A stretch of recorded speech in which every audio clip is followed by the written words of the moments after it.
por venir. También muchísimas gracias a los amigos y libreros de Tipos Infames por invitarnos a presentar hoy estos dos libros y cedernos este maravilloso espacio. Gracias también, Fernando, gracias Luna, no solo por la charla que vamos a tener ahora, sino por prestaros a participar, a inaugurar esta colección Bastardilla, que inaugura un espacio nuevo en el catálogo de la Casa Books, en el que al menos queremos seguir publicando y editando libros un poco juguetones, experimentales, híbridos, ensayos que piensen la vida desde la literatura, ¿no? Que es lo mismo que decir pensar la literatura desde la literatura. Presentar a dos personas como Fernando y Luna, de las que se suele decir que no necesitan presentación, es especialmente difícil, aunque quizá podemos empezar diciendo que ambos son magníficos lectores. Quizá esa sea una buena premisa. E incluso podemos decir no solo que la lectura atraviesa su trabajo, sino también su desempeño vital, su vida. En el caso de Luna, es editora de un importante grupo editorial y en su escritura se ve como también toda la lectura, la importancia de la lectura, escribe en distintos géneros, con mucha soltura, articulista, novelista, poeta, ensayista y recientemente también dramaturgo.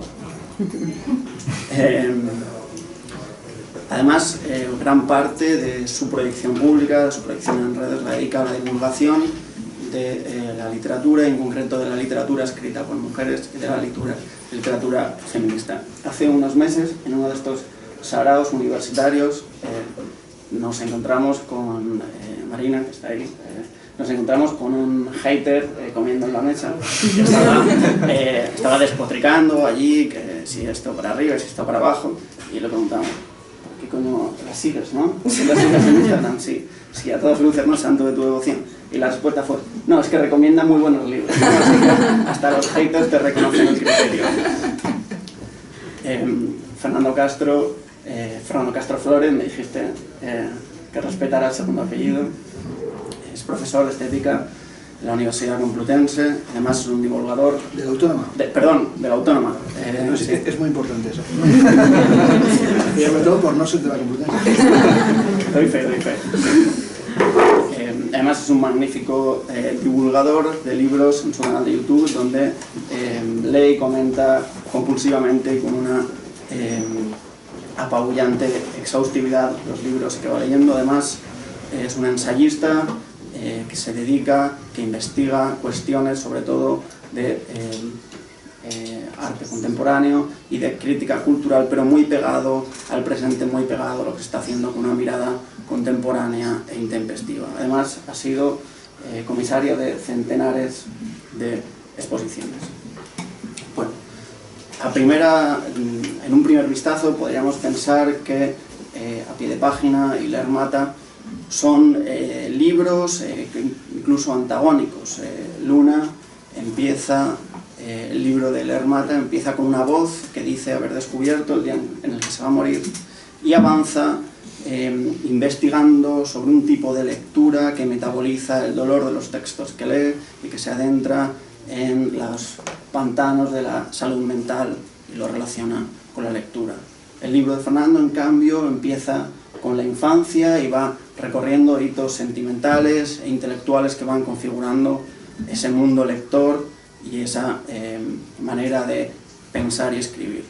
Pero en el fondo, ambos libros guardan una pulsión o una tesis común, y es que no puede haber lectura en solitario, y aunque la lectura aparentemente parezca una cosa sencilla, una cosa a la que nos retiramos en un rincón a pasar paginitas y a mover los ojos por encima de la página, se agota si solo es una actividad solitaria.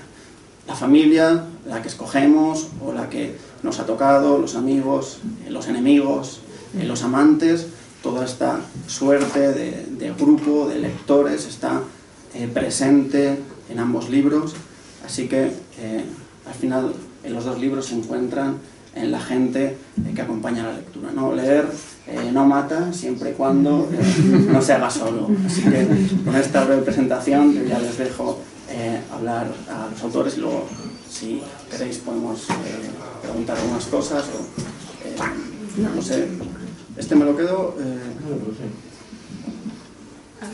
Tienes ese, ¿vale? Así se me escucha. Uy, no, así no. ¿Me escucháis todos? No hace falta micro entonces, ¿no? ¿Sí o no? No, vale. Sí, no, sí. Bueno, sí. Venga, vale, pues sí. Pues acaso... ¿Está encendido? Ah. Vale, ¿así mejor? Bueno, un poco igual, bueno. Bueno, estoy súper contenta de estar aquí con vosotros dos después de tantos mails cruzados sobre los libritos. Yo no tengo nada que decir realmente porque sé que quien habla es él. Y esto, además me han dicho, habla antes de Fernando porque si no, no vas a hablar esto. Entonces yo no voy a hablar mucho, simplemente voy a tener un gesto, voy a hacer un gesto y voy a leer un poema. Voy a hacer un gesto que creo que tiene mucho que ver con tu libro y con el mío, que es devolverte un libro que yo le había robado a tu hijo y que a su vez tu hijo te había robado a ti, pero que él me dijo, no, te lo puedes llevar, y claro, me lo podía llevar porque ni siquiera era suyo, ¿no? Yo llego a mi casa, cuando me robo Dolor de Vladimir Holland, y abro la primera página y veo Fernando Castro Flórez, 1990, que además es el año en el que yo nací, y pensé, en el año en el que yo nací, él leyó este libro que he robado y que ahora en la presentación de a pie de página y de Leer Mata debo devolverle. Y como he dicho que no tengo mucho más que decir porque no me he preparado nada, lo que sí que voy a hacer es leer este poema que se titula ¿Qué leía? ¿Qué leía aquella muchacha del libro en el tranvía? Por estar fuera del tiempo y la imagen y el nombre, solo le quedaba el sentido y este temblaba tan ardorosamente que si hubiera tenido que hablar, hubiera injuriado. Y si hubiera tenido que levantar los ojos, hubiera visto solamente la rebelión y la caída de los ángeles. Quien se ha sumido en la poesía ya no puede salir. Me gusta este último verso porque creo que también está en nuestros textos esa idea, ¿no? Que quien se ha sumido en el acto de leer ya no puede dejar de hacerlo, se convierte en una obsesión y nos lleva a lugares como este en el que estamos. Bueno, pues muchísimas gracias a todos por estar aquí, por haber venido esta tarde.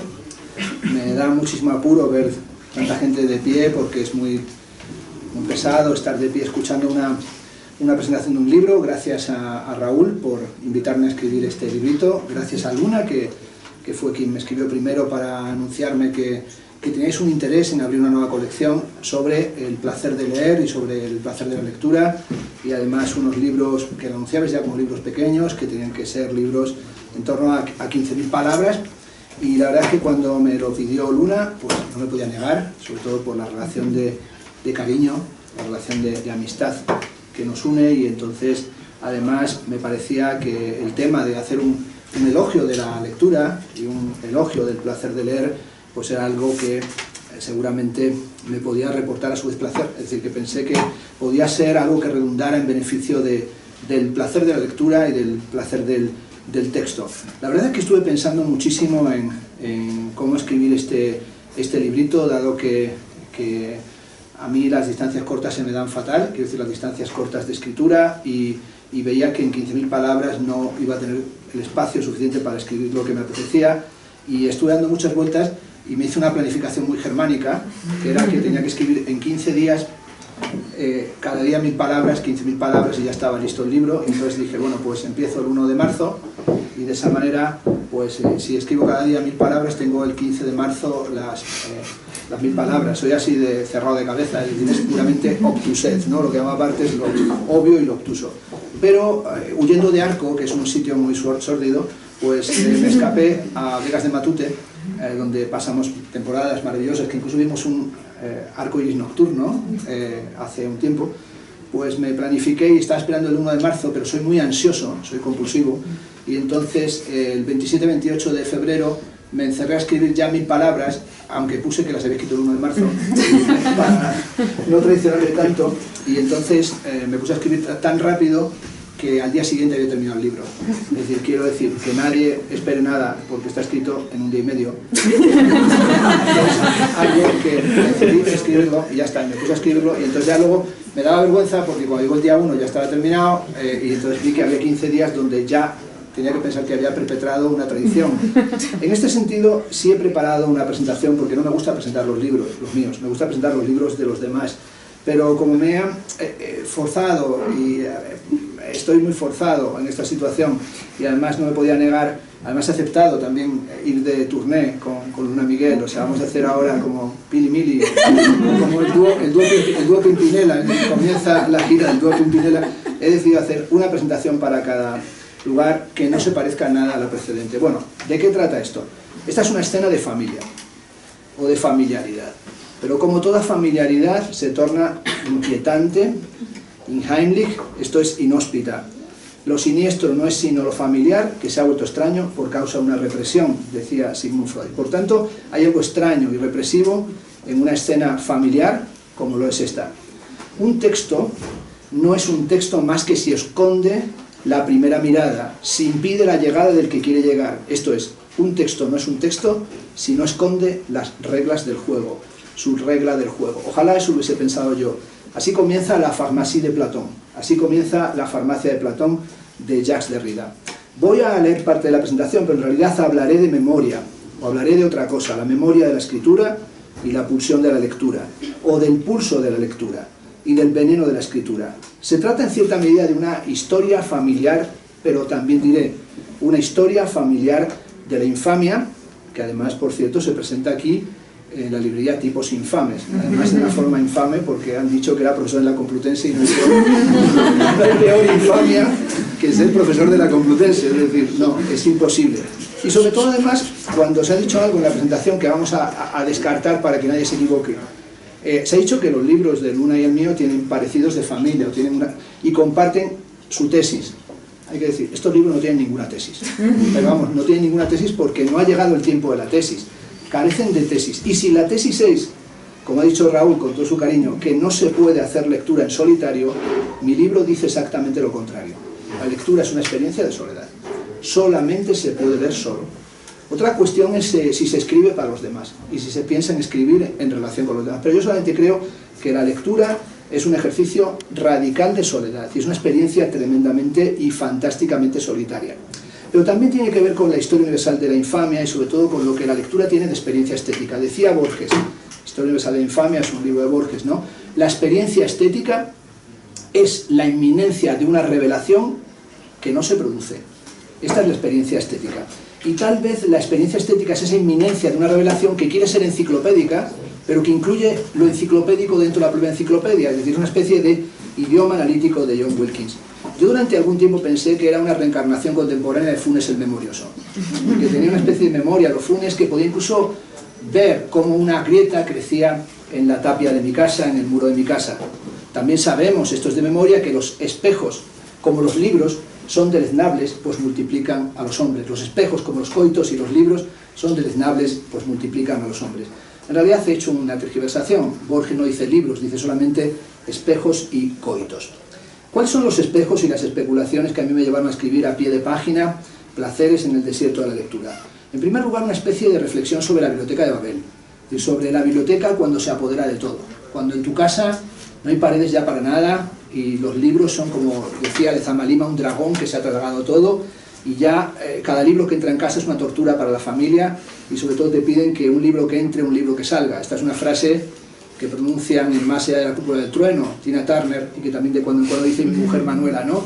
Libro que entre en casa, libro que sale, ¿no? Es decir, hay que sacar un libro a medida que entre otro libro. Y pensé en los libros que me habían marcado y en las lecturas que me marcaron desde la infancia, y me acordé de que el libro fundamental en mi infancia fue La Espasa Calpe, que yo iba a copiar en mi pueblo Plasencia, yo me dedicaba a copiar La Espasa Calpe. Parece una enfermedad mental, pero es que todos los niños de mi curso copiábamos La Espasa Calpe. Nos encargaban un trabajo, no existía internet ni Wikipedia, íbamos y copiábamos una entrada de La Espasa Calpe. Y yo escondía tomos de La Espasa Calpe para que mis compañeros no lo encontraran. Y nos encargaban un trabajo sobre los ríos de España, guardaba el tomo de los ríos, y así ellos no podían hacer el trabajo. Por tanto, mi tarea ha sido al principio de los tiempos de copista, es decir, yo me he dedicado a la glosa. Y este es un libro de copista, no que esté copiado. En realidad no tiene ninguna tesis porque se trata de un divertimento. Es un libro de capricho, como Goya, de capricho, una tarea casi de cabras, algo puramente anecdótico, un libro infraleve o superleve. Y pensando en la levedad, que es la primera de las 6 propuestas para el próximo milenio de Calvino, que son levedad, rapidez, exactitud, visibilidad, multiplicidad, pensé, Calvino solo puede escribir 5, falleció, no escribió la 6ª, ¿qué le falta y qué le sobra a Calvino? Tal vez la 6ª propuesta para el próximo milenio sea diversión y diversidad. Es decir, quise escribir un libro, no sé si lo he conseguido, divertido, o yo me lo pasé bien escribiéndolo en esos 2 días. Pero tampoco uno puede hacer solamente un libro de risas, dado que la risa es colaboracionista, ni tampoco puedo escribir un libro que a mí no me gustan de confesionalidad patética. Es decir, no vas a hacer un libro confesional, eso es demasiado obsceno y a mí no me interesa. Por tanto, se trataba de escribir un libro que fuera como un libro divertido, pero también de escribir o leer, y esto sí se parece a Luna, como si uno estuviera enfermo, como si fuera una enfermedad. Pero se trataba de algo extraño y paradójico, escribir como si estuvieras enfermo en realidad del placer del texto, y en este sentido es un libro, y lo digo, que es una misreading, es una mala lectura. Este libro trata sobre la mala lectura, Harold Bloom, la mala lectura productiva, porque solo las malas lecturas son productivas creativamente, es decir, esto es un cociente revisionista, un clinamen, una declinación, y aquí hay sin duda mucha tela que cortar, mucha tela, mucho texto, mucho tejido. Decía Derrida también en la farmacia de Platón, el ocultamiento del texto puede en todo caso tardar siglos en deshacer la tela. Para esta enfermedad de la lectura vale como antídoto aquello que la produce, pero para la enfermedad de la escritura el antídoto es la propia escritura.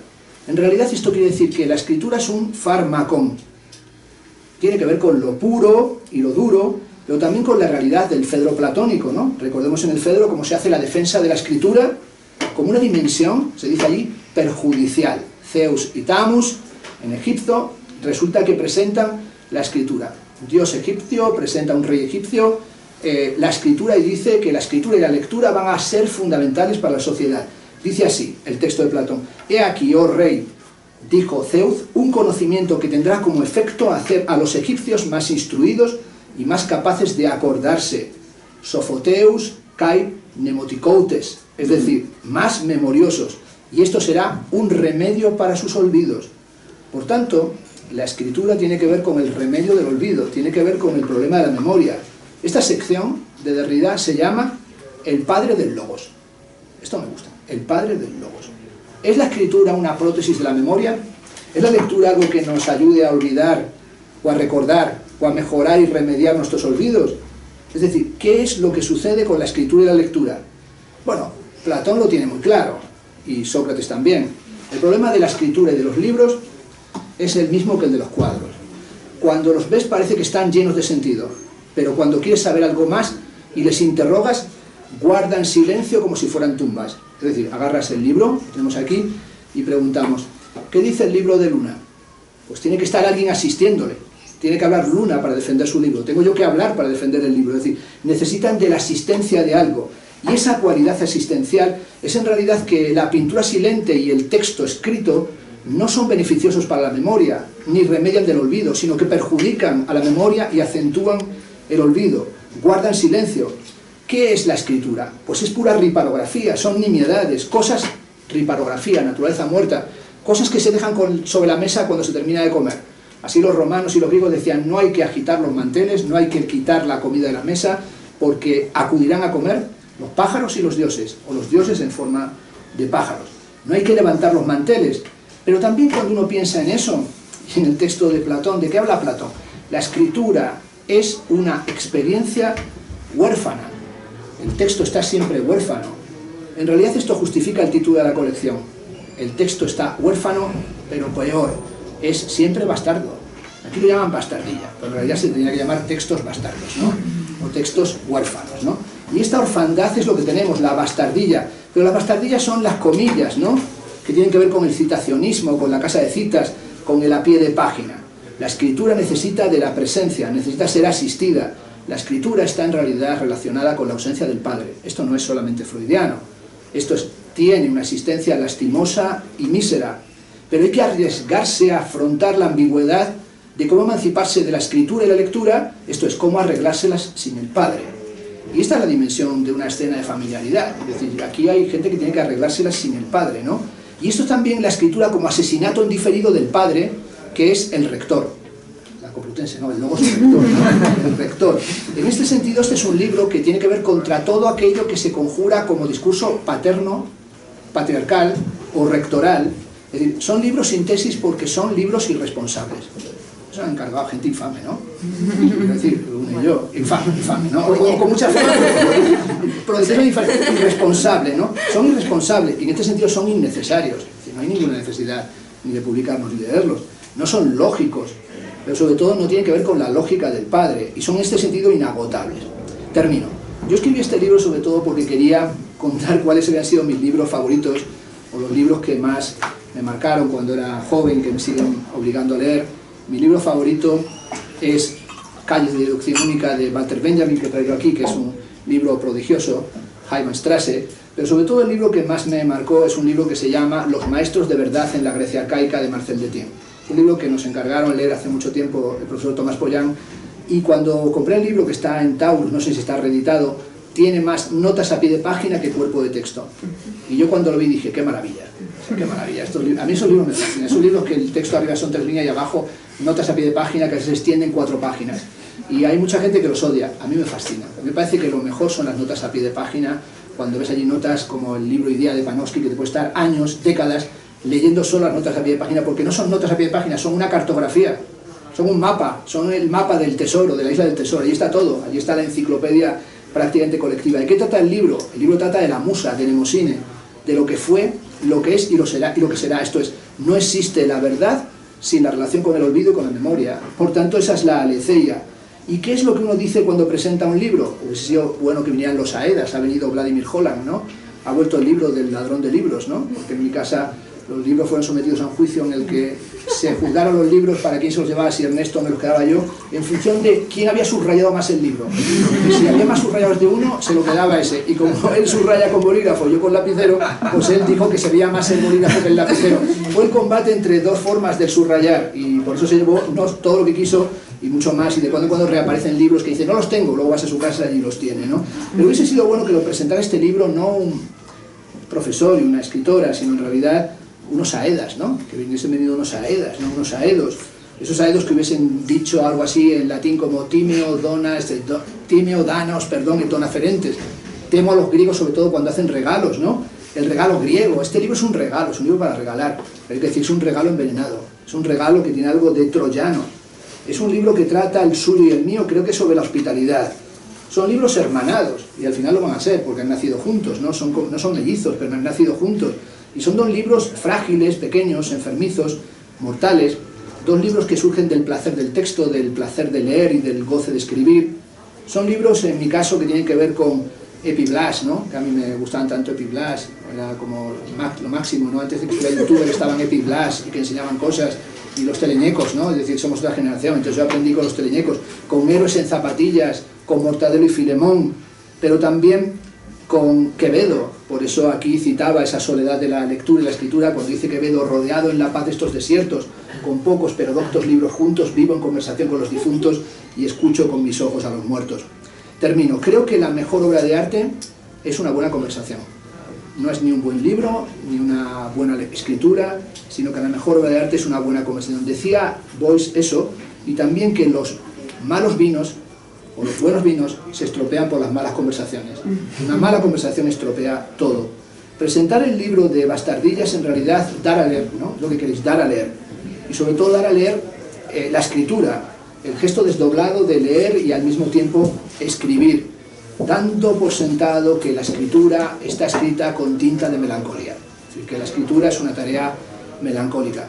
Por eso los libros van a sonar un poco raros o van a ser leídos tal vez de una manera extraña, porque el libro de Leer Mata es un libro enormemente vital, de alguien que incluso bate récords del Guinness, ¿no? De leer en Ulises en 3 días, de Joyce, hasta con fiebre y todo, y el mío, que se llama Placeres a pie de página, no tiene ninguna nota a pie de página.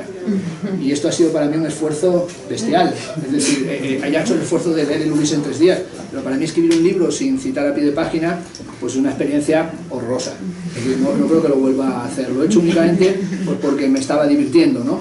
Y sobre todo porque en este libro no había ninguna intención dialéctica, ni académica, ni propositiva, ni de tesis, sino en realidad creo que tenía que ver con esa experiencia que compartimos, que es la de leer mucho y con placer, y también tener esa enfermedad extraña de que cuando terminas de leer lo único que quieres es escribir. Para mí, que como has dicho me he dedicado más a escribir sobre arte que sobre literatura, o hace años que escribo menos sobre literatura, también diré que este libro tiene una trampa.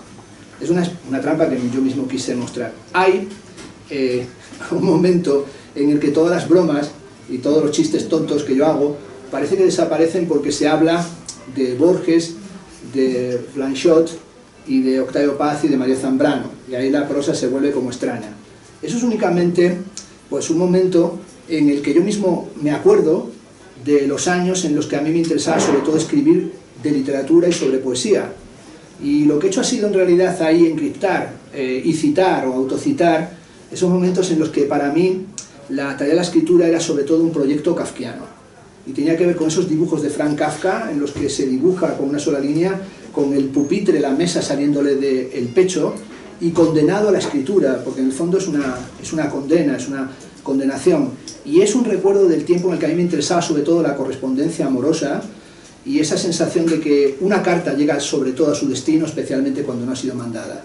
Y como las cartas se alimentan de sombras y son vampíricas, esta es una carta que me mando yo por placer y capricho a mí mismo. Es decir, es una carta que mando yo a un joven que cuando tenía 20 años leía sobre todo con pasión a Octavio Paz, a Borges, a Kafka, a Thomas Bernhard, a José Ángel Valente, y además tuve el privilegio de a muchos de ellos conocerlos. Es decir, es un recuerdo de aquella experiencia literaria y de aquella dimensión órfica de la escritura que me interesaba y que hoy al leerlo suena zambranizante, pero me da igual, porque también no todo debe tener el mismo tono, sino como decía Platón, el que domina la tragedia debe dominar la comedia. Por lo tanto, este libro tiene una tragedia inmanente, que es como un escritor que quería ser un poeta, que era yo, que nunca publicó ningún verso.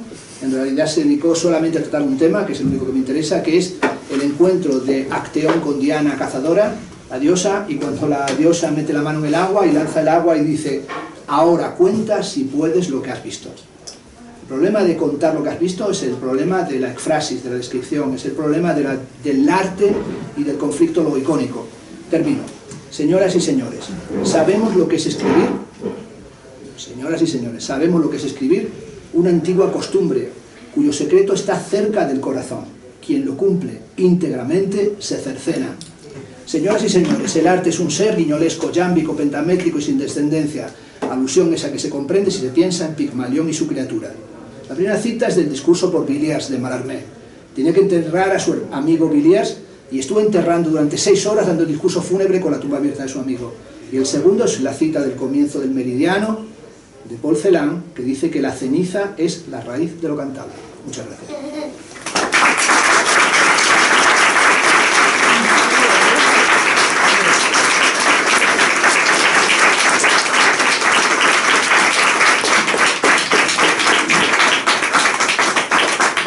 Desde el principio tendría que haber dicho que la lectura deviene diálogo, siempre, por alusiones, ¿no?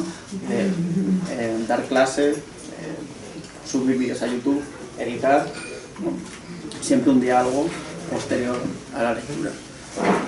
Bueno, yo había preparado algunas preguntas y, bueno, quería preguntarte una sobre todo por, al igual que el libro de Fernando, no tiene ninguna nota a pie de página, a pesar de llamarse a pie de página. El tuyo sí tiene una generosa lista de pies de página y además tiene una bibliografía. Y quería preguntarte por esto en concreto, ¿no? Cómo el esfuerzo de confeccionar una bibliografía sobre la lectura en la que hubieran por lo menos tantas autoras como autores. Bueno, recuperando algo que ha dicho Fernando, que la mejor obra de arte es una buena conversación, y recuperando lo que habías dicho tú, con lo que yo sí estoy de acuerdo, porque yo sí que creo que que el acto de leer en compañía a mí me parece hermoso, en compañía, ya sea rodeada de gente que lee alrededor, ya sea leyendo sola, pero enseguida compartiendo tus ideas sobre la lectura con otra persona. A mí eso me parece, bueno, yo creo que eso sí que está en Leer Mata, y creo que en parte está también en la pasión por poner esta bibliografía tan extensa al final, porque me obsesiona que un libro lleve a otro, ¿no? Esta enfermedad de la que estábamos hablando, en el texto se habla de enfermedad de transmisión lectora. Me obsesiona que la gente que pierde el tiempo en acercarse a algo que he escrito yo, luego pueda perder el tiempo en muchos mundos más, ¿no? Que probablemente sean mucho mejores además que el que yo les he podido ofrecer, pero bueno, han llegado al mío primero, luego que vayan a otros. Y lo de las notas a pie de página era también una especie de juego. Ternura y derrota, que es el anterior libro que publiqué, que es una pequeña obra de teatro rara, tenía también muchas notas a pie. Había un juego en el que el texto principal era lo que pasaba en escena, y las notas a pie de página eran bueno, como trolls hablando, ¿no? Hablando de la protagonista que estaba allí. Y luego, por ejemplo, escribí otro cuento este verano para un proyecto de una antología en México, también en el que casi todo lo importante pasaba en las notas a pie de página, no en la acción que estábamos viendo principalmente. Y a mí me parecía que los mejores cotilleos, donde yo podía contar la verdadera chicha y la verdadera teoría sobre todo aquello que yo estaba dibujando, ocurría en las notas a pie de página, ¿no? Las notas a pie de página me gustaban también por eso, ¿no? Porque por eso que has dicho tú de que son mapas, mapas que le permiten al lector, a la lectora, huir de mí y pasar a otra cosa. Me interesa, también quería preguntaros, ahí en ambos libros habláis de los fetiches relacionados con la lectura. Tú dedicas todo un capítulo, o buena parte de un capítulo, a hablar de esos Faber-Castell rojos y azules, ¿no? Que se van sedimentando en la biblioteca y que tienes los restos, los vestigios guardados en una caja. Tú también hablas de los subrayados, del bolio agua marina, etc., ¿no? Y me interesaba hasta qué punto esta insistencia en el fetichismo de la lectura o de los aperos de la lectura, no hay una sacralización de la lectura, convertir la lectura en una liturgia que tiene todos estos ritos y aparejos, ¿no? Me gustaría que me comentarais, bueno, si queréis explicar el tema de vuestros fetiches sí. Más bien, más que una sacralización es una profanación, ¿no? Una actitud más profanadora que sacralizadora. Yo no puedo escribir sin subrayar, no puedo leer sin subrayar, es una cuestión que por más que lo he intentado, pues no puedo. Es más, fui llegando a una situación en la que solamente puedo subrayar con el Faber-Castell rojo y negro, ese lapicero, y entonces aquí llevaré ahora el que está ahora, entonces los afilo y he llegado a dejarlos en un tamaño así, es decir, creo que tengo auténticas obras de arte y hay allí montones en un cajón y están allí preparados porque Bernardí Roig, un amigo artista muy bueno, pues él hizo con todos los lapiceros de una época, hizo una corona de espinas, los pegó, hizo una corona de espinas y estoy esperando que haya la cantidad suficiente para hacer una mega corona de espinas con los lapiceros, porque ahí está el rastro o el resto de todo lo que fue subrayado. Esos lápices están ahí, pero el resto de los lápices están en todos los libros, ¿no? En una época también le pegué mucho el lápiz, al convencional, y entonces escribía, yo todos los libros hago una cosa, esto no es ni fetichismo ni nada, es por forma de trabajo. En los libros voy subrayando en rojo, en azul, en rojo y azul, en azul y rojo, en los niveles de importancia, y utilizo asteriscos, flechas, es decir, todo un sistema de calificación, y le hago a todos los libros un diccionario mío de conceptos en la página final. Con lo cual, a mí si me quita un libro, no me quita el libro, me quita el trabajo del libro, donde cada libro está hecho un diccionario de referencias y de conceptos cruzados. Y cuando empezaba a estudiar, en los primeros libros que me compré, no solo eso, sino que les metí páginas, es decir, les añadí páginas en blanco para meter páginas de comentarios míos a los libros. Especialmente tengo una edición que es esa vale mucho porque es el discurso del método reescrito. Entonces yo fui escribiendo cada página, le metí otra página y escribía por los márgenes. Y ahora ya la letra es tan pequeña que no sé lo que dije, pero cuando un día un criptógrafo, alguien con una lupa, vaya a leer lo que allí se puso, pues seguramente encontrará cosas importantes. Pero en realidad no sigo ningún, o sea, no hay nada ni sacro ni preparatorio, porque no tengo pasión bibliófila. He conocido a grandes bibliófilos. Los bibliófilos no les gusta leer, no les gusta leer. Los bibliófilos, cuando le dice eres bibliófilo, es que le gusta tener un objeto que no va a leer y que no va a subrayar. Es decir, alguien compra un libro de bibliofilia y lo subraya, acaba de perder el valor que tenía el libro. O sea, yo no soy bibliófilo, ni coleccionista de libros, ni cuidador de los mismos, ni ningún ritual. Es más, no, por ejemplo, manías que tengo, pues, por ejemplo, no puedo ir, esto es muy escatológico, perdón, no puedo ir a cagar sin un libro, imposible. Y además me di cuenta, hay una parte del libro que lo dice, que eso es una prueba del algodón, es una prueba. Un libro que puede ir al váter mientras caga es un buen libro. Nadie lleva al váter, salvo que esté muy enfermo, la metafísica de Aristóteles. Eso no aguanta. La ciencia lógica, eso no aguanta, a no ser que tengas problemas serios, ¿no? Estreñimiento, pero tampoco aforismos. O sea, hay que buscarlo entre el aforismo y el tratado, y el gran tratado. Por ejemplo, no creo que nadie se lleve a Montesquieu, el espíritu de las leyes, léeselo cagando, o sea, salvo como gesto iconoclasta, no. Tienen que ser libros buenos. Hay quien va al cuarto de baño con revistas pornográficas, muy mal, un degenerado. Entonces, tú haces la crónica de los libros que te llevaste al cuarto de baño, son buenos, porque es ahí como concentrarse, en un momento de concentración lectora. Por ejemplo, tampoco puedo viajar sin libros, o sea, y tengo que llevarlos, no meramente los que me encuentre. Por ejemplo, no me gustan los libros que las notas a pie de página están al final del libro y no a pie de página. A pie de página es a pie de página. Y esto, cuando un editor me lo cambia, esto me enfurece sobremanera. Está ahí para que se lea a pie de página, y luego se llama placeres a pie de página, aunque no tenga ninguna nota. Y luego manías.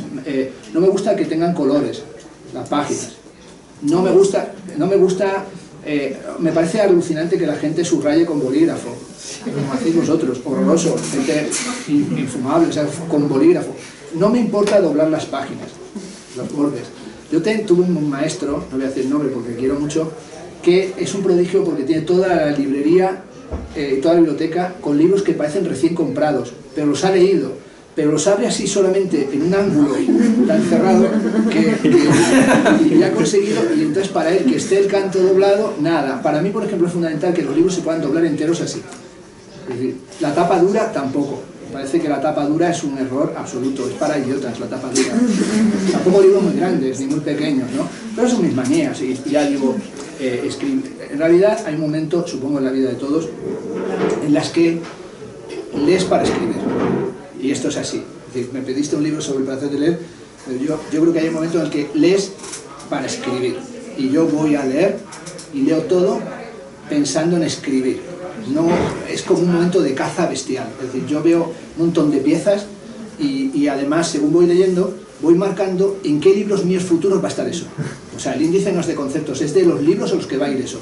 Es como, soy una especie de Jack el Destripador de los libros. Voy troceando trozos de carne y los voy presentando para posibles menús que van a venir después. Por lo tanto, es una actitud muy, no sé si salvaje, pero no es nada sacralizante, es muy desacralizante, muy profanadora. Leer, y luego ya es que a lo mejor algo que se ha convertido extraño es que luego he convertido los libros en leerlos y subrayarlos, vale, a la carrera. Luego ir haciendo otras anotaciones, cambiarlos para convertirlos en elementos que van a otro libro. Pero luego, como ha surgido esta cosa que me apareció hace unos años, de leer lo que acabo de comentar, lo que acabo de leer en YouTube, pues eso es otra cosa. Pero en realidad lo que hago ahí, esa parte que alguien pensará que hay alguna intención, eso es únicamente porque estoy haciendo un tiempo, porque está a punto de empezar Sálvame. Esto no lo he dicho nunca, es decir, la única razón por la que están hechos los vídeos, si alguien ve las horas, es porque está a punto de empezar lo Moyá, está a punto de empezar un reality show. Entonces están hechos en momentos de transición, no están hechos únicamente porque he terminado de leer algo y todavía no he empezado a escribir algo, y es un momento de transición entre una cosa y otra. Que a lo mejor alguien dice, pues está muy interesante, bien, gracias por decirlo, pero es puramente accidental. Es un momento en el que estás en casa, antes tenía una gran ventaja, y es que tenía una lectora en casa alucinante que era nuestra perrita Plata, que era un caniche, como todo el mundo sabe, es el animal más listo del mundo, y de cuando en cuando le leía trozos de la fenomenología del espíritu y hacía así. Y había veces que le leía trozos de la crítica de la razón pura y hacía así como el tío. Las antinomias de la razón, y hacía así. No. Y a veces cogía libros y los citaba en alemán, que yo no hablo alemán, ¿no? Critic der Ultiskraft, y hacía así como, no. Encima va a salir en alemán. Es decir, vamos a ver, para mí las cosas van a hacer aburriéndose y divirtiéndose. Y este libro está escrito para divertirse, ya. Y sencillamente porque pensé que era eso lo que podía funcionar. Me da mucha pena no tener tesis, pero es que no tengo preocupación por no tenerla, ¿no? Un capricho. Una cabra, ¿no? Bueno, no sé si tú has hecho lo mismo que suelo hacer yo con mis libros, porque yo pienso también en los libros como historias de amor, tienes una historia de amor con cada uno de ellos, o a veces también yo lo único que conservo de los pocos amantes que he tenido a lo largo de mi vida son libros que me han regalado y que conservo con cariño, los libros de mi madre, donde todavía hay cosas que ella dejó dentro, ¿no? Como las hermanas Bronte que metían pelo suyo dentro de los libros porque pensaban que así como que los libros tenían vida y tal. Yo meto todo tipo de cosas en los libros, pero lo último que empezaba a hacer es hacerme... Yo tengo una cama muy grande y vivo sola, excepto cuando estoy con mi hijo, que a veces se cuela en mi cama, aunque yo le diga que no, y duermo, hago como la forma de una persona con libros, cuando me siento muy sola, con los libros que le gustan a esa persona, además, entonces es muy jodido a veces. Pero, pero creo que la primera vez que lo hice fue borracha, pero se ha convertido como en un hábito, ¿no? Esta cosa del libro como objeto que me devuelve el amor que no tengo en ese momento, ¿no? Claro. Y eso es lo más raro que hago yo con los libros. Yo, por ejemplo, no puedo leer en la cama. Pero, por ejemplo, no. Es que me duele la espalda. O sea, me meto en la cama y no, ahí no. Además, ni siquiera pongo libros en la mesilla de noche, pero un poco como provocaciones que me hago a mí mismo. Entonces, durante un tiempo, y sigue allí, pues tengo en la mesita de noche la Biblia, la Sagrada Biblia. Entonces puse la Biblia, el Mein Kampf y la fenomenología, así los tres, toc, toc, toc. Ahora ya hay más, ¿no? Pero los puse así. Y entonces, yo los miraba, y al dormir me gustaba verlos allá los tres, ¿no? Como libros, ¿no? Y luego puse el tomo segundo de las Metamorfosis de Ovidio, donde está la dinastía de Cadmo y tal, también un poco para que hubiera un poco de contrapeso a aquello que veía. Pero no, en la cama no, primero porque no, es que además si leo en la cama me pierdo el placer de estar dormido, o sea, no. Y por ejemplo una cosa que sí nos diferencia y es muy interesante, yo cuando leo con tu libro que que constantemente me llaman la atención las cosas que escribes y sobre todo, pero también para que no parezca que tenemos una clave tan cercana, yo no tengo una relación amorosa con los libros. Para mí los libros no son las historias de amor, ni están vinculados a experiencias amorosas, ni a recuerdos específicos de personas. Es más, algo que a veces me dicen es ¿por qué no conservo recuerdos o fotografías de algunos escritores y artistas a los que he tratado que han sido grandes amigos, ¿no? O que fueron grandes amigos, como es el caso de Valente, o Cleo Paz, que hice la tesis sobre él, o María Zambrano, etc. O sea, gente potente, ¿no? Creo que lo son, a los que traté. Es que no me gusta, no me gusta ni hacerme fotografías, ni selfies, ni pensarlos asociados así, es decir, libros dedicados. ¿Eso para qué? Aquí parece que se dedican libros, pero ¿para qué? ¿Qué más da? Si no es para ti.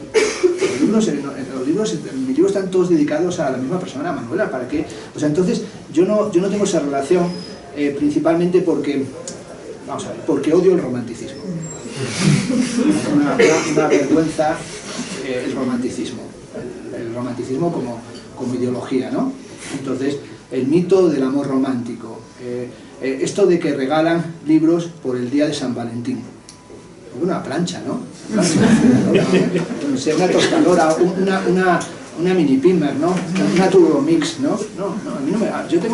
Yo los libros los veo sobre todo como un gran despliegue, una batalla, de un gran combate de ideas, de pasiones, de afectos, de discusiones, como un inmenso despliegue táctico estratégico donde se producen problemas generales que tienen que ver con cuestiones que afectan al pensamiento y la comprensión del presente. A mí lo único que me interesa es, como dice al comienzo Jameson de su teoría de la posmodernidad, pensar históricamente el presente, es tratar de pensar nuestra época en una época que no sabe qué significa pensar históricamente. Por tanto, para mí es pensar nuestro tiempo, es decir, para mí es tratar de pensar y categorizar qué sucede en nuestra época. Esto sea a través de mi preocupación, que es la estética, sea a través de una preocupación filosófica, sociológica o económica, pero interesándome tantísimo la poesía y la literatura, pues por ejemplo algo que también diré, yo no puedo ya leer novela, y menos novela española, porque también uno tiene sus prevenciones. Porque creo que si has leído cosas buenas, y esto sí es importante, no puedes leer cosas malas. Si has acostumbrado tu paladar a una cierta cualidad de intensidad literaria, reflexiva, filosófica, no puedes leer otras cosas. Es decir, yo no puedo leer a José Antonio Marina, lo siento, pero a lo mejor es maravilloso, no lo puedo leer. A Paulo Coelho no lo puedo leer, a Antonio Monmería no lo puedo leer, pero lo he intentado. He intentado leer el libro este de Imperiofobia, de Elvira Roca, no se me cayó. A mí no se me cae un libro en las manos ni por asombro, se cayó al suelo de lo malo que era. Es decir, yo no, pero es que hay cosas que no intento. Entonces, para mí, los libros que me interesa leer son libros que no tienen que ver con historias afectivas, ni amorosas, ni con el giro afectivo, tienen que ver con el debate de las ideas. Esto a lo mejor es una cosa como muy diferente, que también tiene que ver, entiendo, con cambios generacionales, de cómo se entiende la lectura. Por ejemplo, para mí la lectura en común, o la lectura, o esta idea de leer con una comunidad, que comunidad, es que no lo veo, pero no lo veo sencillamente por una razón. La historia de la lectura es el comienzo de la lectura solitaria y en silencio. Un pasaje también, hablando de cómo se sucede en la Edad Media, se leía en común, sí, en el refectorio, se hacía una lectura y se leía la Biblia y entonces venía el momento del comentario de lo leído. Pero algunos eruditos de la época comenzaron a leer en silencio y musitando solamente, y se acercaban algunos escolásticos, ¿no?, a ver qué se estaba diciendo, porque si tú estás leyendo en común viene la gente a preguntar tonterías. Esto sucede así, como pasa en los chats en internet, estás hablando de Foucault y la gente pregunta si has visto la Bienal de Venecia. Y ¿qué tal la película de Blade Runner? No estamos hablando de Foucault. O sea, entonces yo sí creo que la lectura, si eres un apasionado de la lectura, es pico y pala, ¿no? O sea, también en la lectura de investigación, que es decir, pico y pala, ¿no? Entonces es una tarea muy solitaria. Otra cosa es lo que son ya las conversaciones y el fenómeno que adquiere otra dimensión es el texto como escritura ya publicado y difundido y desparramado, que genera pulsiones, afectos y cartografías y trayectos posibles para otra gente. Pero la lectura, el momento de leer, tú solo y que te interrumpan lo menos posible. También por ejemplo, a mí me acompaña más en la lectura el ruido del mundo. A mí me encanta que esté todo sonando a la vez. Es decir, por ejemplo, será una locura, pero yo escribo con la televisión puesta, leo con la televisión puesta lo más sórdido que os imaginéis, es decir, pongo el programa más malo y tiene que estar ahí rulando. Entonces ver hacer la croqueta a un tertuliano, pues para mí es una toma de tierra repentina, porque si estás escribiendo muy sublime y no tienes ese momento de friquismo total, pues a lo mejor te vas de punto. Y para mí ese ruido del mundo, que es... El vecino es un tío rarísimo, que tiene trenecitos, maquetas de trenes, es un miope que tiene maquetas de trenes, que se ha comprado un piano mecánico que toca solo el piano y una batería, y toca cosas de Manolo Escobar. Es un potencial serial killer. O sea, que hace eso, maquetas de trenes, un piano mecánico y tal, y él está todo el día con su batería, tiqui, tiqui, tiqui, tiqui, tiqui, tiqui. Pues para mí oírle ese que al de abajo le molesta mucho, a mí me encanta. Porque no me gusta que los toros te pongan las minifaldas, oírlo a través de una pared es muy bueno, porque estás ahí con Derrida y de repente sale Manolo Escobar. Esa fricción de lo más sórdido con lo más interesante a mí me atrapa. A lo mejor eso me lleva a ser muy derivativo y poco propositivo y poco analítico, pero bueno, hace años que me di cuenta de que quería hacer lo que quería hacer y que quería divertirme escribiendo y ya está. Es decir, es tan sencillo como eso. A lo mejor los libros, no sé, pueden servir para animar a leer, que esto también es muy cierto, ¿no? Esto parecería un plan de fomento de la lectura, pero como tiene este título de bastardilla, es un plan engañoso, porque en realidad es un plan de animar para escribir. Es decir, anima más a escribir que yo a leer, o a leer y a escribir, ¿no? Anímate a hacerlo, ¿no? No, la relación entre lectura y escritura está en ambos libros. De hecho, parece que los textos que vais leyendo se van metabolizando en el propio texto. En el caso de Luna están los neologismos que nacen a raíz del comentario y de la lectura de Joyce, de este comentario de Verdemoco, y aparecen algunos que, lo confieso, algunos sin saberlo los hemos mutilado en la primera edición, pero volverán para la segunda. Aparece novela con B, aparece Chestertorterona, sospechondo, blurbesco, ¿no? Una serie de neologismos. Y en el caso del libro de Fernando también hay una serie de paráfrasis, incluso mimetización con el texto que comentas, incluso como imitación del estilo de los autores que se están leyendo, ¿no? Me interesa esta relación entre escritura y lectura. Bueno, precisamente leyendo mucha bibliografía sobre el leer, ¿no? Leyendo sobre el leer, te das cuenta de que todo el mundo tiene como esta cosa muy honda, ¿no? Precisamente, ¿no? De, oh, Dios mío, los libros, ¿no? O sea, todo es como súper respetuoso con el libro, ¿no? Te das cuenta de que mucha gente ha escrito sobre la lectura, como esta persona que leía abriendo así, ¿no? Y me daba la sensación con mucha de la bibliografía, con la que soy muy crítica además, sobre todo en una nota a pie de página muy concreta, estas autobibliografías, ¿no? Me daba la sensación eso, ¿no? de que se omitía, cuando mucha gente hablaba de los libros, omitía todo el humor, ¿no? Todo el humor, todas las desgracias que nos pasan leyendo, todas las cosas feas que nos ocurren leyendo, todas las cosas vergonzosas que hacemos leyendo, ¿no? Como cagar leyendo o leer cagando. Y mil cosas más, ¿no? O leer después de follar o pegarle en el culo a alguien con un libro, no sé, o sea, todo este tipo de imágenes que un lector tiene en su vida, ¿no? Y que son, porque los libros al final nos están acompañando en todo momento, nosotros mismos en nuestras mochilas llevamos libros que no sabemos dónde acabarán hoy, esta noche, ¿no? Y como, no sé, o sea, toda esa compañía que hace el libro en nuestra vida, yo no la veía retratada en todas estas historias, ¿no? Todas estas historias sobre lo hondo de la lectura, lo buena persona que te hace leer, ¿no? Lo interesante que te hace leer, cómo salva el mundo la lectura, ¿no? Y a mí me parecía que no hay, a mí no me parece que leer salve muchas cosas, ¿no? Algunas, pero también jode muchas otras, y me apetecía también escribir desde ese humor, que es algo que además nunca había estado en mi escritura. Además, yo sabiendo que compartía escenario con Fernando, ¿no? Y con su característico humor, yo te lo dije en una nota de voz, que leerte en este libro era como escuchar tus anécdotas. O sea, es imposible no escuchar tu voz aquí, porque eso a mí, como a nivel estilístico, me parece un logro también, ¿no? Como autor, ¿no? en este libro. Pero me parecía también que para poder hablar yo del acto de leer tenía que burlarme de mí misma como lectora, tenía que matarme como lectora,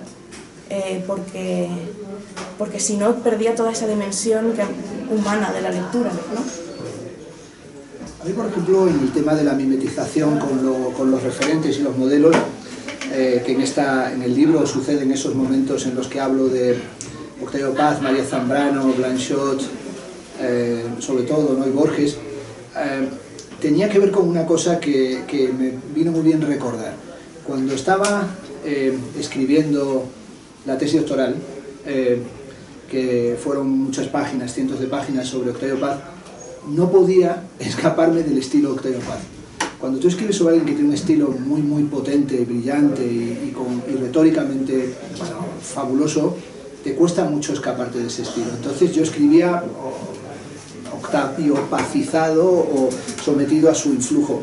Y leyendo un ensayo muy bueno, Corriente Alterna, en el que habla sobre la moral del surrealismo, la moral de la escritura del surrealismo, cita una cosa muy bella, dice: no he podido escribir nunca una sola línea en mi vida sin pensar si a André Breton lo reprocharía, si a André Breton me diría mal, ¿no? Entonces yo no escribí, durante una época seguí la misma máxima, quería escribir todas las líneas pensando si Octavio Paz me las reprocharía. Entonces, pues pensé que si era un estilo parecido al suyo no me lo reprocharía, entonces, porque sería autorreprochárselo, y entonces pensaba mucho en ese estilo. Luego ya, cuando empecé a leer muy sistemáticamente a Borges, pues dice en Monterroso, en El resto del silencio, que hay cosas muy duras y es que si en la vida te cruzas con Borges, tal vez nunca dejes de pensar que tienes que haber sido Borges y eres un epígono y un malogrado. Por lo tanto, también traté de escribir como Borges. Cuando leía Blanchot también quise escribir sobre Blanchot, y todo eso es una experiencia muy veinteañera, es decir, cuando tenía 21, 22 años, y estaba obsesionado con escribir como ellos, y no encontraba un espacio desde el que escribir que no fuera la repetición del modelo. Y cuando empecé a leer, a escuchar, sobre todo a María Zambrano, que era una improvisadora, su escritura era oral, ella dictaba y se transcribía lo que se dictaba, por eso cada libro tiene un estilo de María Zambrano. Esto es Claros del Bosque, se ve la mano de Valente, de la Aurora, se ve la mano de José Miguel Ullán, Notas de verdad del método, se ve la mano de Marcé, es decir, el que transcribía, porque ella empezaba a hablar, a veces cantaba hasta villancicos y luego se transcribía aparte y luego se lo dictabas, se lo volvías a leer a ver si ella lo corregía, ¿no? Entonces yo pensé que sería bueno buscar un estilo y me fui dando cuenta de que todos esos estilos que para mí eran interesantes entraban a un segundo plano, sobre todo a raíz de una ocasión en la que Gastón Vaquero, que era un poeta cubano, amigo de Lezama Lima, cuando estábamos preparando un número sobre Lezama Lima en la revista Creación, me dio una cinta, que en ese momento no existía, me dijo, tengo una cinta que no tiene nadie, es la cinta de Lezama Lima declamando sus poemas, Paradiso, El mulo en el abismo, no sé qué. Y entonces le dije, ¿y tú para qué la usas? Dice, solamente está tu copia y la mía. Dice, y me dijo Gastón, yo me lo pongo todos los días antes de escribir, escucho a Lezama, paro y empiezo a escribir. Y entonces yo me ponía a Lezama Lima, allí, pasos del mulo en el abismo, la muerte Dios lo sabe, te cincha y tal. Paraba y no me salía nada. Y decía, coño, después de Lezama no me sale nada. Entonces empecé a darme cuenta que no, que había que prescindir de todos estos, y ahora he vuelto a ellos solamente. Este libro no tiene ninguna nota a pie de página, esas partes son notas a pie de página de cómo escribía cuando quería escribir a la manera de, como Blanchot, como Borges, como Paz, como María Zambrano. Luego me di cuenta de que a mí en realidad me podría venir bien con otro estilo, que fue el de los años de escribir sobre arte y estética, que es muy citacionista y muy enmarañado de referencias artísticas, culturales y tal, pero que en realidad, ¿por qué no pensar ya ahora, que tiende a ser ya un vejestorio, de tratar de ser un pianista de jazz? Entonces ahora me he vuelto un pianista, y esto es una nueva fase que inaugura este pequeño capricho, es decir, a partir de ahora solamente vienen improvisaciones de jazz. Entonces he pensado utilizar el ordenador como lo utiliza Lenny Tristano, el famoso pianista ciego, en sus jam sessions. Entonces es puramente pensamiento dadaísta. El pensamiento se origina en la boca, dijo Tristan Tzara, lo que se me ocurra. Es decir, yo pongo ahí los dedos sobre el ordenador y lo que sale, porque una manía que tengo es que no corrijo nada. Esto es así, esto lo sabe en todos los libros, aunque a mano escribo y ya, todo lo que sale. Entonces, si tengo el ordenador y esa actitud de Chet Baker, Mike Davis o Lenny Tristano, lo malo es que como tengo mucho tiempo van a salir demasiadas piezas, ¿no? Entonces, este es un impromptus, ¿no? Y por tanto, sí es cierto que somatizas cosas, pero por ejemplo ahora ya no siento tanto el influjo de esos grandes escritores. Cuando leí a Thomas Bernhard la primera vez, corrección, y fui a la universidad a examinarme de quinto de metafísica, me había leído toda la noche, he estado leyendo Corrección de Thomas Bernhard. Eso sí lo compartimos con ello, que leemos muy rápido, eso sí es cierto, que nos dura un libro un día o a veces medio día, y me fui con el libro. Entonces tuve el examen de metafísica y solamente iba pensando en corrección, La casa de Reutammer, El cono de Wittgenstein, La bobardilla de los Holler, ese gran libro, en mi opinión uno de los grandes libros de literatura. Y entonces el profesor era Gabilondo y puso condiciones ontológicas en el pensamiento de Hume, el final de la metafísica en Heidegger. Y yo había ido desde casa hasta el metro y en el camino hasta una casa se escuchaba Mecano, aquello de en una fiesta me colé, ti, ti, ti, ti, ti, ti. Yo quería en el examen ponerlo de Thomas Bernhard, para hacer un examen solo sobre Thomas Bernhard. Pero al oírlo de Mecano, empecé a escribir en el examen y entonces la primera frase que puse, en una fiesta me colé, ahí va, me ha salido Mecano. Entonces ya tiré por ahí y transcribí la canción de Mecano, Una fiesta me colé, y expliqué la historia de la ontología a partir de Mecano y de Una fiesta me colé, matrícula de honor. Entonces, no sé si lo leyó. Entonces yo siempre creo como escritor que en una fiesta me colé. Es decir, para mí, después de hace años, yo me colé en esta fiesta de la bastardilla pues por pura familiaridad, porque Luna pues hay relación. Pero yo no pinto nada en este mundo bastardilla. O sea, como un tío calvo y mayor va a ser bastardilla. Otras cosas, será cabroncete, pero no bastardilla. O sea, hay que hacer una subsección que sea bastardilla y cabroncete. Ya tenemos las dos colecciones. Yo pertenezco a la sección cabroncete, ¿no? En el sentido, no. Pero bueno, entiendo que hay momentos en los que relaciones afectuosas, amistades, simpatías, porque esto también son simpatías, llevan a confluir. Pero para mí ahora ya la escritura siempre lo fue así, es una práctica de la diversión. Es un momento de hacer cosas divertidas. No, me he sentado muchas veces a escribir para hacer cosas pesadas, las he hecho. He dado clases para ser pesado, lo soy.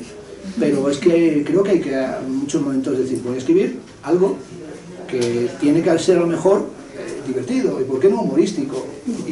Y como me gusta mucho el chascarrillo y la anécdota, y además tengo una tradición, mi abuelo era un charlatán de pueblo, y era una persona que en Canarias, en La Gomera, salía a la plaza del pueblo por una silla y la gente se sentaba, era previo a tipos infames, la gente se sentaba a escucharme hablar, y yo lo vi siendo monaguillo allí, yo vi a mi abuelo hablar de lo que fuera, y contar anécdotas de Extremadura de los años 40-50, y al final le daban dinero por hablar, y yo quiero dedicarme a esto. Entonces para mí, el único libro que me gustaría escribir, porque siempre que presentas un libro hablas de qué escribir, es un libro sobre eso, sobre mi abuelo, sobre cómo él era un maestro oral, y cómo era un charlatán de pueblo, y era un storyteller, un cuentacuentos, y cómo creaba con lo que contaba un tejido que fascinaba y subyugaba y creaba emoción en los que le escuchaban. Y yo quise escribir ese libro sobre mi abuelo para mi padre, que estaba ya enfermo de muerte, y era el libro que quise escribir sobre La Gomera en los años 60, y en cierto sentido he escrito este en 2 días para no escribir el otro, porque el otro seguramente hubiese sido un libro más duro, o me hubiese obligado a bucear en entrañas angustiosas que tienen que ver con la elaboración del duelo y con el luto, y hay muchas tragedias ya para encima empantanarse más en ello. Es decir, yo he dedicado muchas veces conferencias a hacer llorar a alguien en el público. Quiero decir, pero no por patetismo. Es decir, yo di el pregón en mi pueblo, lo más importante que mi vida ha sido dar el pregón en las ferias de mi pueblo. Me subí al ayuntamiento, al balcón del ayuntamiento, y pensé en dar una conferencia y quisiera llorar a mi abuela. Ya nunca había oído una conferencia mía, pero lo preparé de forma tal que en la conferencia, en un momento se produciera tal emoción que ya tú pudieras echar a llorar, con efectos retóricos. Y entonces allí fui pam pam hablando de esto y del otro, hasta el momento en el que conté aquello, que es como mi abuela subió a sus hijas a una noria, no tenía dinero y no podía pagar, pero les dejaron girar en la noria sin pagar, un regalo, para mí el tema central, los regalos. Y cuando lo conté vi a mi abuela llorando en medio de la masa de la gente del pueblo, y me puse yo a llorar. Claro, qué momento más patético. Llora el conferenciante, llora la abuela, y la gente alucina en colores. Por lo tanto, a mí este tema de emocionarte tú tanto, a veces hay que controlarlo. No vaya a ser que uno se emocione tanto y se ponga ya a llorar y estés tan entusiasmado que la gente no sepa que no aportas nada. Entonces a partir de ahora, jazz por un tubo. Improvisación total. Esto no sé si es malo para la editorial, porque a lo mejor dice uno que ha sido un libro improvisado y dice, esto es un poco serio. Bueno, pero es así. Yo creo que los dos lo hemos pasado bien, sí, escribiéndolo. De hecho, lo empezaste después que yo, porque yo lo empecé en junio. O sea, yo lo empecé como 6 meses antes que tú y lo acabé después que tú. O sea, me cago en la puta, ¿sabes? No, pero... Qué envidia, la verdad, o sea... Porque para mí tampoco es un placer escribir, o sea, es que estoy en total desacuerdo con todo lo que dices. Es muy doloroso. ¿Ah, sí? Sí. Y todo, o sea, sí, dolorosísimo. y de hecho... Sí, pero sí te encanta. Pero me gustan las cosas que duelen también, no sé, o sea... No, pero fíjate que a mí esto de el poder escribir... El poder concebir algo en tan poco tiempo me parece fascinante, y me gustaría hacerlo. Yo sé que hay gente que lo hace porque trabajo como editora y sé cómo trabajan muchos de los autores con los que curro, ¿no? Pero a mí, cuanto más clara tengo la idea, más tarda en salir. Y leer mata, al final, escribir me estaba matando, y de hecho a ti te ha matado también, porque ya tenemos todas las erratas otra vez. O sea, ha sido dificilísimo de corregir, además. Entonces, yo he dejado que corrigieran ellos, ¿verdad? No, pero además todas las correcciones que me mandasteis yo las di por buenas. Primero, por ejemplo, una cosa que sí es una manía. yo me divierto mucho escribiendo, no me paso bomba y además es que me divierto, o sea, me pongo a escribir y el problema es que se me ocurren demasiadas cosas y entonces, bueno, cada cosa que veo pues me entran más ganas de escribir. Hoy, por ejemplo, a mí me llama muchísimo la atención el magnetismo que yo tengo para los locos. Yo tengo magnetismo. Cada uno tiene magnetismo para ciertas cosas, ¿no? Pero yo, por ejemplo, si hay locos, vienen derechos a mí. Como que ven un familiar, ¿no? Alguien que está muy tocado, yo también estoy loco. Y entonces hoy cuando he salido, me he encontrado con un tipo hablando en Santa María de la Cabeza y riéndose. Y entonces, cuando me ha visto, me ha dicho: menos mal que te veo otra vez. Era que lo veía, pero era un reencuentro en la cumbre. Y entonces le he dicho: ah, bueno, tú por aquí. Dijo: sí, siempre aquí, como tú. Entonces hemos a hablar, yo con mi look medio de chino mandarín y él loco, pero un loco total, allá lo de una frutería, y me dijo: ¿te va bien en la frutería? Creía que era mía, y le dije: ¿y a ti? Dice: es mía. De una frutería y éramos dos locos en un paso de cebra. Entonces ha llegado una señora y he dicho: ¿cómo está el barrio? Está lleno de majaras. Entonces he dicho: este sí que es un buen libro, Los majaras del semáforo, ¿no? Dos majaras hablando de tan locos. Entonces, por ejemplo, he pensado: coño, si no tuviera hoy día de dar clase, que he dado clase hace un rato, y la presentación, me estaría escribiendo sobre esa sensación de conversaciones de la calle, cosas que escuchas, cosas que te vienen. Por ejemplo, el libro, ¿cómo surgió? Yo tenía esos 15 temas y pensé: coño, 15 temas, 15 días. Como así, primero muy kantiano, ¿no? 15 temas, 15 días, 2 semanas, el mes de marzo, y no había empezado a hacer nada. Entonces, se llegaba, yo sí creo mucho en cumplir los deadlines. Para mí, escribir profesionalmente, y eso sí, si eres un profesional de la escritura y llevas muchos años en los medios de comunicación, los deadlines no se dejan de cumplir. A mí me encargan un texto, lo mando siempre, o sea, eso nunca llegó a tarde a entregar un texto. Y entonces dije: hay que cumplirlo. Entonces, pero he dicho que he estado pensando mucho el libro, en realidad no había pensado nada, porque estaba con los temas en la cabeza. Pero de repente dije: coño, me voy a poner esto. Y le di vueltas un día en la cabeza, plin, plin, plin, los temas que me gustaría tratar. Subí, hago siempre un paseo desde mi casa hasta el metro de Embajadores. Y a medio camino, en una hamburguesería que hay ahí, me vino el libro entero en la cabeza. Lo vi entero, como tipo El sueño de Kublai Khan, el poema El sueño de Kublai Khan, y dije: coño, que tengo el libro. Y entonces me paré, abrí una libreta de la central y escribí los 15 títulos de los 15 capítulos. Y anoté los temas de cada uno de los capítulos, uno detrás de otro, clac, clac, clac, clac. Y llegó una señora y dijo: ¿le ha pasado algo en la espalda? Porque estaba yo pensando, y dije: sí, me ha dado un parálisis, estaba allí, ta, ta, ta, ta. Y entonces dije: ¿qué hago? ¿Voy para la clase en la universidad o me pongo a escribir el libro? Y ahí lo dejé, y luego ya, como estaban los temas tan claros, pues a mí, por ejemplo, me pasa eso. Yo veo de repente que ya está hecho el tema. Y lo único que queda, por ejemplo, para mí, una manía. Para mí, las notas a pie de página, en los libros que tienen notas a pie de página, los títulos que las tienen que ser números cerrados. Es decir, tardo más en ajustar el número de notas que en escribir el texto. Esto es una locura, pero esto me pasa. Yo, por ejemplo, si un texto tiene 52 notas, tiene que tener 55. Si tienes 60, tiene que tener 66. Si tienes 77, tiene que tener 77. Y esta cosa que a veces me lleva a estirar un texto para que tenga 131 notas a pie de página, es solamente porque es que si no las tiene me pongo nervioso. Por ejemplo, me pasaba de pequeño, yo no podía ir por la calle cuando estaba cerca de casa sin pisar las rayas de las baldosas. Ese momento medio paranoico, ¿no? En el que tienes que ir pisando, como en el paso de cebra, solamente la parte blanca. Por ejemplo, también durante años ya lo he controlado, mirar debajo de la cama para si está alguien que te va a apuñalar, tipo tienes 13. Ahora, como la cama no tiene parte de abajo, que es todo integral, pues son manías. Por ejemplo, tú imagínate que te acuestas y llega un tipo, saca la mano y te agarra el tobillo por debajo de la cama. Es una experiencia muy mala. Entonces, hay manías que tengo que son razonables. Entonces, para mí, las pequeñas manías esas son manías de juegos que uno tiene. Por ejemplo, para mí, esas cosas que solo sé yo que están, que es que, por ejemplo, hay notas y números de notas que tienen la clave entera del texto, que solo sé yo. Son cosas que luego me dicen: pero si no lo ve nadie. Bien, como la placa base del ordenador de Steve Jobs cuando hace el Mac. Que hace la placa, él trabajaba con su padre haciendo armarios empotrados y el padre los remataba hasta la última esquina. Y le dijo un día a Steve Jobs a su padre: papá, ¿para qué lo haces? Esa es la parte de atrás del tablero que no se ve.